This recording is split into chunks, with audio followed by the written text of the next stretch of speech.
everyone, it's Robert from On the Turntable. Hope you're having a great morning this morning. Sunday morning. It's a coffee kind of morning, always. Had a great day yesterday, Saturday. Went with my friend Glen Kellaway from the basement. We always have a blast when we go together. And we thought we'd line up for Record Store Day. So we met around 7:30 as Sam the Record Man, the last Sam the Record Man in Belleville, Ontario. Sam the Record Man was a huge chain in Ontario, but Belleville has the last one. They didn't have many titles, and there wasn't a lineup. There was 3 or 4 people waiting in their vehicles. Went in, and kind of disappointing. The other store, Sunrise Records, which is a pretty big chain, didn't even open until 10 o'clock, so we didn't even bother. So they weren't even really involved in Record Store Day. So it's unfortunate that our area of southern Ontario didn't get much. But I did pick up this one. This is The Who live at the Monterey International Pop Festival. And cool colored vinyl.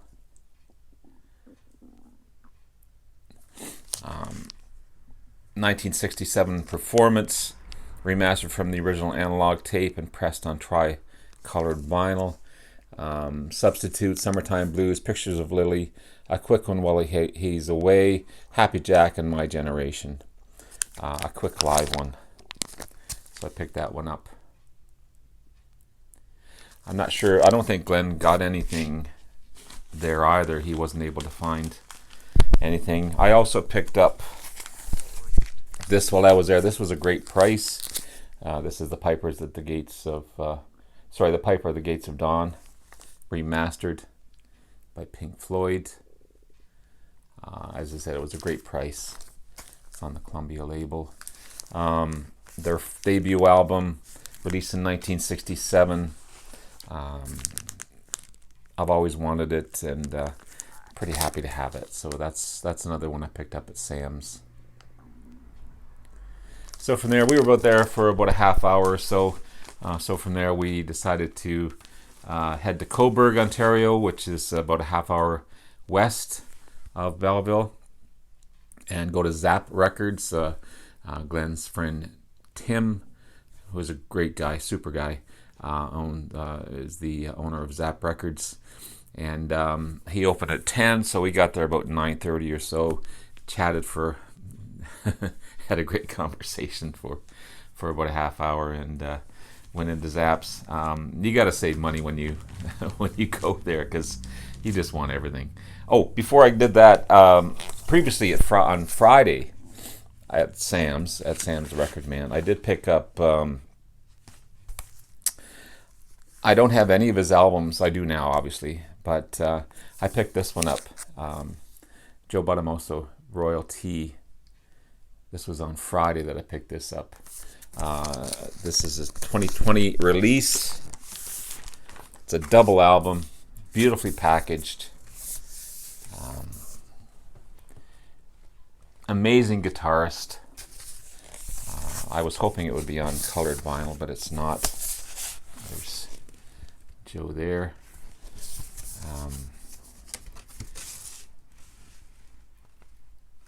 And it sounds amazing.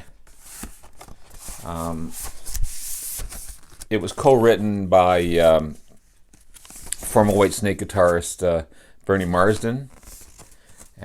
Also kind of a tribute to the British blues, from what I've heard so far. And I haven't heard the whole thing yet. Fantastic album. It was made in England, product of Abbey Road. And yeah, there's the back cover there. So I'm pretty happy to have this one in my collection. I've got to get more of him. I've got some videos of Joe Bonamso with Beth Hart, a couple of him in concert on his own. Fantastic artist, and one of these prodigies who started really, really young, and just blows your mind how great this guy is. Some say vocally not so much, but I don't mind his vocals at all. Yeah, he's a monster when it comes to guitar. So pretty happy to pick that one up Friday. So getting back to Saturday, again, Glenn and I went to Zap Records, and he's got a ton of albums, a ton of CDs as well. Like the CDs are in the back half of the store. So I was going through the CDs because I was looking for specific ones. Unfortunately, didn't have them, but I did pick up 3 CDs, as well as a couple of albums. Again, I could have spent many, many more. So continuing on with the Pink Floyd theme, Atomic Heart Mother. This is a great album. I was listening to it last evening, and it's a departure from the Pink Floyd you're used to. Excuse me. It's the 5th studio album by the band, released in 1970. It hit number 1 in the UK when it came out and reached number 55 in the US. When I was listening to it last night, it's not, there's no Comfortably Numb, there's no Time, there's no wild guitars on it. It's I wouldn't call it a mellower Pink Floyd, but it's so unique that it's mesmerizing, I guess is a good word. You get lost in it because there's a lot of orchestration in it. There's different sounds and different music, but I think they're still discovering themselves at that time, and I quite enjoyed it. It was amazing. Loved it. Happy to have that in my collection, just to add to my growing Pink Floyd discography. It's early. Also picked up to add to, and I've got a fair chunk of their discography. This is Jethro Tull, Crest of a Knave, 16th studio album, released in 1987. There'd be a 3-year break between the previous album, Under Wraps, which was more electronic rock, and then this one came out, and it's got a more harder edge to it. Also, Ian Anderson's vocal styles changed slightly because of a throat infection that he had previous to this album. The album itself won a Grammy in 1989 for Best Hard Rock Group, beating out Metallica at that point. There's great tracks on it like Steel Monkey, Said She Was a Dancer, Jumpstart. I don't have a lot of later Jethro, so I'm glad to have this in my collection. Again, it was get rid of that glare. And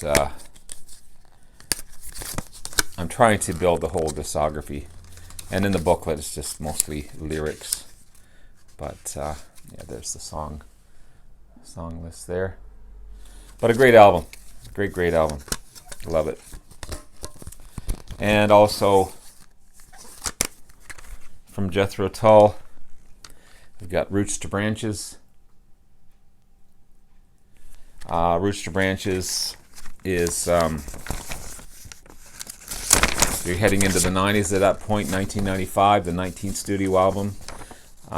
It's a combination of prog rock, folk rock mixed with jazz, some Arabic and Indian influences in it as well. Martin Barr's guitar work on this one is just, it shines through the whole album. It's just an amazing album. Again, reasonably priced.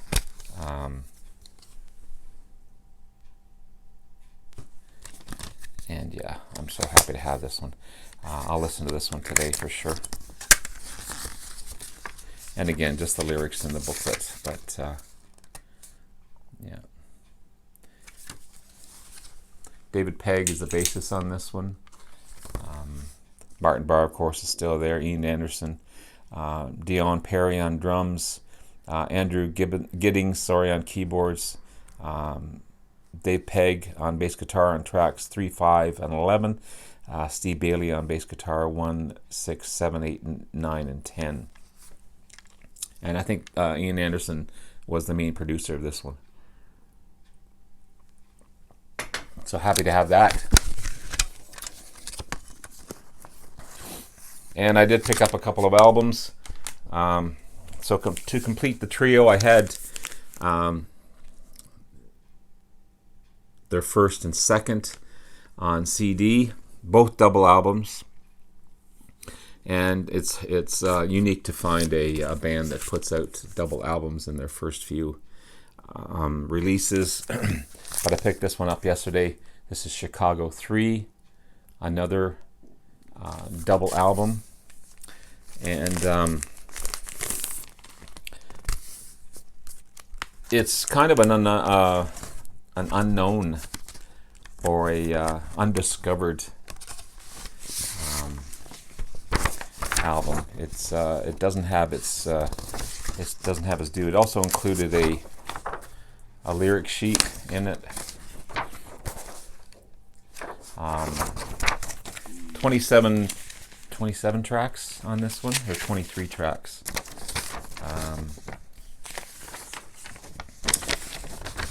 Released in 1971. 23 tracks on it. It's an underrated album, as I said. More of a jam session and full of experimentation. Peter Cetera starts to write his own music and lyrics on this one. So it begins his trek as a songwriter. There's more slide guitar than normal on a Chicago album on this one. It's a gem that underrated gem that should have more of a listen than normal. But the album itself is in great shape. The vinyl is in fantastic shape. It's on the Columbia label. I've yet to clean it, but it's upside down. But yeah, it's clean without even being clean, but I still going to clean it. But I don't have their fourth one, their live album, which I was hoping to find yesterday, but I do have 4, 5, 6, and 7, which 4 and 5 are single albums. 7 goes back to a double album. These guys put out a lot of songs. I mean, when Robert Lamb joined the group, he had a book full of songs. And I don't know if it's just a continuation of that book, but these guys put out a ton of songs on their first few albums. And beyond Chicago 10, I stopped listening to Chicago because unfortunately the loss of Terry Kath, and then Chicago went off into a different direction. But their first 10 albums are super good. Terry Kath's contribution to these albums was just amazing, and he was an amazing guitarist. Jimi Hendrix thought he was better than he was, so happy to have this one in my collection. Chicago 3. And I also picked this one up to add to my Deep Purple collection. Made in Japan. There's some ringware in here. Now this is not the gatefold. I think the original was a gatefold, but it is a double album, and it's on the Warner Brothers label. Again, I've yet to clean this one. I see some dirt on there. I don't see any scratches. So the vinyl is in great shape, but it just needs a good cleaning. But again, it's on the Warner Brother label. This is an amazing album. Probably one in the era. Probably one of the best live performances out there.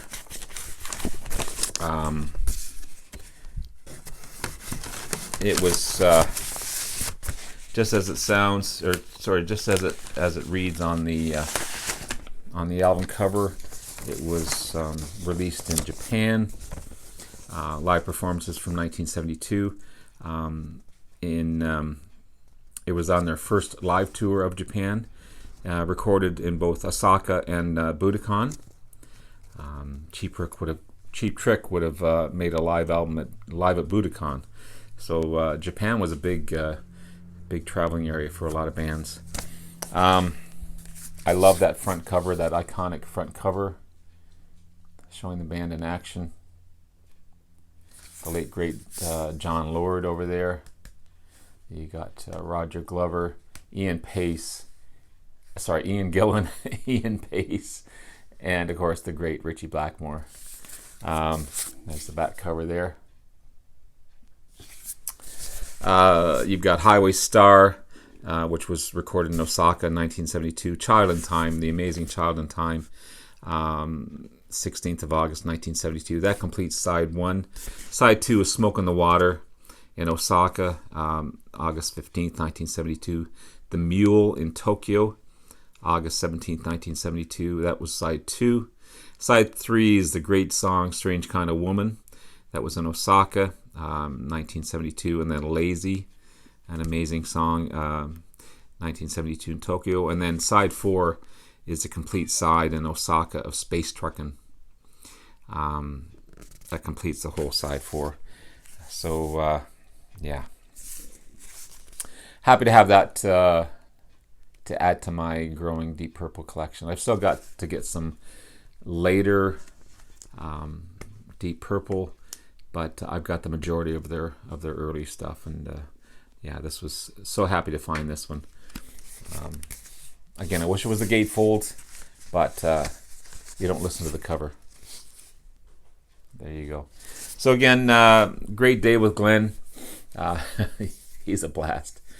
He found some great stuff too, and I don't know if he'll be doing a video on what he showed or not, but he's becoming a great friend. We call each other all the time, talk and share stuff, and very supportive of each other. And it's great to find a cool guy like that to hang out with and have the similar likes, a lot to talk about, and wonderful guy. So if you don't know his channel, go to Glen Kellaway from the Basement and subscribe to his channel. And of course, subscribe to mine. And I'll be continuing on with my D's of my CD collection today from A to Z. And enjoy. Have yourself a great day. It's a little cool out here, but at least the sun's out. And we'll talk to you again soon. Take care. Bye now.